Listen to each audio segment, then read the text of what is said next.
மகாநதி சீரியல்ல இப்போ வந்து ஸ்கேன் பண்ணி பார்த்துட்டு ரொம்ப சந்தோஷப்படுறாங்க. இந்த மாதிரி கை கால்லாம் எப்போ டாக்டர் தெரியும் அப்படின்னோன, இன்னும் சில வீக்ஸ் ஆகும் விஜய் அப்படின்னு சொல்லி டாக்டர் வந்து சொல்றாங்க.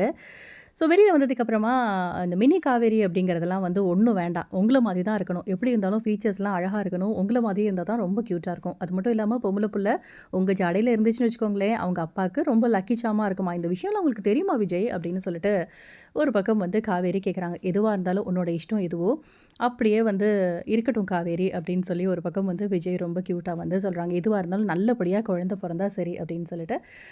விஜய் வந்து ரொம்ப அழகா சொன்னதுக்கப்புறமா, ஐயோ! பெரிய பிரச்சனை ஆயிடுச்சு பாருங்க. போலீஸ் வந்து நிக்குது வெளியில அப்படின்னோனே, நான் அப்பவே சொன்னேன். நான் பயந்த மாதிரியே நடந்துச்சு. இதுக்கு தான் ஏன்டா உங்கள்ட்ட ஃபோன் பண்ணேன்னு இருக்கு. நான் ஸ்கேன் பண்ணிட்டு உங்களுக்கு ஃபோன் பண்ணியிருக்கணும். நான் தப்பு பண்ணிட்டேங்க அப்படின்னோனே, சரி சரி இப்ப கத்தாத. நான் வந்து இந்த மாதிரி ஸ்டாஃபோட கார் வெளியில தான் நிக்குது. நீ அதுல ஏறி போயிடு. நான் எப்படியாவது நான் தப்பிச்சு நான் போயிடுறேன். நீ போ காவேரி அப்படின்னு சொல்ல, அதே மாதிரி காவேரி போறாங்க. நான் வந்து பேக் டோர் வழியா நான் போயிடுறேன் அப்படின்னு சொல்லிட்டு ஒரு பக்கம் விஜயுமே கிளம்பி போறாரு. அந்த போலீஸ் வந்து வெயிட் பண்ணி பார்த்துட்டு காவேரி மட்டும் தனியா வரத பார்த்துட்டு போலீஸ் வந்து என்ன தனியா வராங்க? லேப்ல விஜய் கூட இருக்கிறதா இன்ஃபர்மேஷன் வந்தது.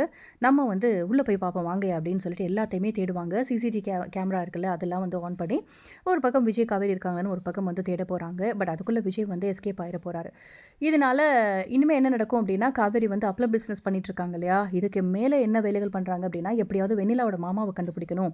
கண்டுபிடிச்சு உண்மைகள் எல்லாத்தையுமே வர வைக்கணும். எப்படியாவது அவர் சொன்னா தான் உண்டு. ஏன்னா, இப்போ வெண்ணிலா அண்ட் வெண்ணிலாவோட மாமா 2 பேருக்கு தான் உண்மை தெரியும்.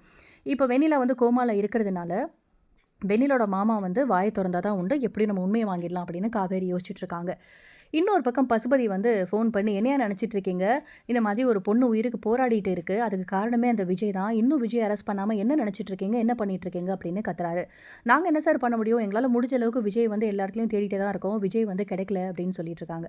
இப்படியே பண்ணிட்டு இருந்தா விஜய் வந்து கிடைக்க மாட்டான். விஜய் வந்து ரொம்ப உயிரா வச்சிருக்க ஒய்ஃப தூக்கி, நீங்க காவேரியை தூக்கி நீங்க போலீஸ் ஸ்டேஷன்ல போட்டீங்கன்னா, கண்டிப்பா விஜய் உங்கள தேடி வந்துருவான். "இதுதான்யா இத பண்ணுங்கயா" அப்படின்னோனே, "நீ போலீஸ்க்கு ஐடியா குடுக்காத. நாங்க என்ன பண்ணணும்னு பார்த்துக்குறோம்." அப்படின்னு சொல்லிட்டு போலீஸ் வந்து ஒரு பக்கம் வந்து பேசுறாங்க.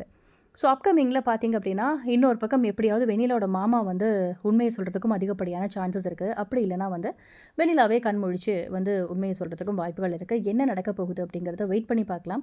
யாரெல்லாம் இந்த சீரியல் ரொம்பவே பிடிச்சிருக்கு, மிஸ் பண்ணாம பார்க்குறீங்க அப்படிங்கிறத கமெண்ட் செக்ஷன்ல சொல்லுங்க. இந்த வீடியோ பிடிச்சிருந்தா லைக் பண்ணுங்க. இந்த மாதிரி அப்டேட்க்கு நம்ம சேனல சப்ஸ்கிரைப் பண்ணிக்கோங்க. Be positive and thank you.